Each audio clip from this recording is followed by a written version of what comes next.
Okay, graphing our next rational function, we are going to reduce this function by factoring the numerator and the denominator. The numerator is already factored. X plus 5 cannot be factored any further. For the denominator, we're thinking of the factors of 20 that would add up to 9. That's x plus 5 and x plus 4. So notice we do have a common factor of x plus 5 that could reduce. So our reduced form is 1 over x plus 4. So remember, when we're dividing out a common factor, it reduces to just 1. Okay, so to find the x-intercept, we set the numerator equal to 0 and solve. The numerator just says 1. 1 cannot equal 0. Therefore, there is no x-intercepts of this function. To find the y-intercept, we plug 0 in for x. So I'm writing this in, y-intercept. That would say 1 over 0 plus 4, which is 1/4. So our y-intercept is going to be located at 0, 1/4. I'm going to add that to the graph. That's going to be just barely above the x-axis. So maybe right there is the y-intercept. Okay, to find the vertical asymptote, we set the denominator equal to 0 and solve.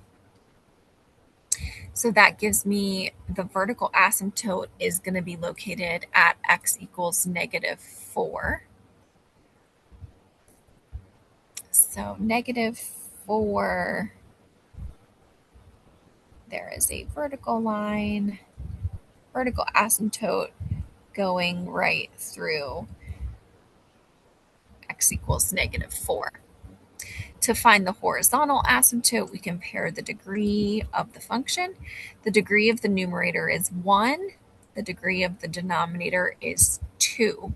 So that means the degree of the numerator is less than the degree of the denominator.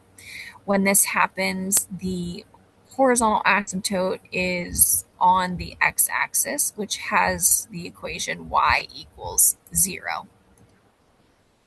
So the x-intercept is a horizontal asymptote. Okay, we did have a common factor that divided out, so there is going to be a hole. That common factor was x plus 5, and that gives me the x value of -5. If I plug that into the equation, -5 plus 4, that would give me 1 divided by -1, or just -1. So our hole is going to be located at -5, -1. So right here, there's going to be an open dot on the graph. Okay, so to further kind of get some more points here, I should evaluate what happens when I approach that vertical asymptote on the right-hand side. So my horizontal asymptote was located, my vertical asymptote was located at x equals -4. So maybe plug in -3 for x and evaluate that function. So if I plug in -3, that would say 1 over -3 plus 4, which is 1, and that's 1. So I have a point right here. So notice that is increasing. Well, the function would be decreasing, but that's has a higher y value than the 1/4 earlier.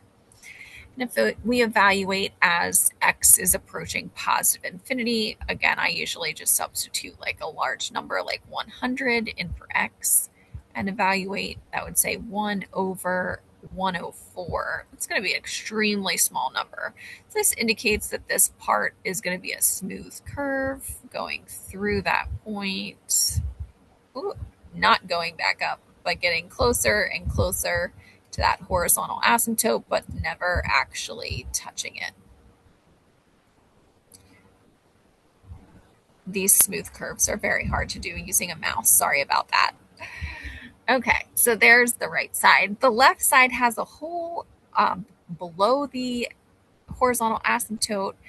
Um, Again, we should evaluate what happens as I approach the vertical asymptote from the left side, and then as I get to negative infinity. This is going to be a smooth curve looking like that. The domain of this function is going to be negative infinity to our hole, which was located at -5.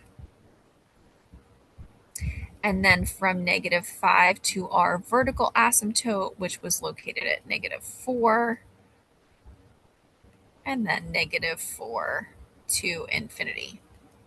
Our range, low to high, negative infinity to our hole, which was at a y value of -1. And then -1 to our horizontal asymptote, which was located at a y value of 0. And then 0 to infinity.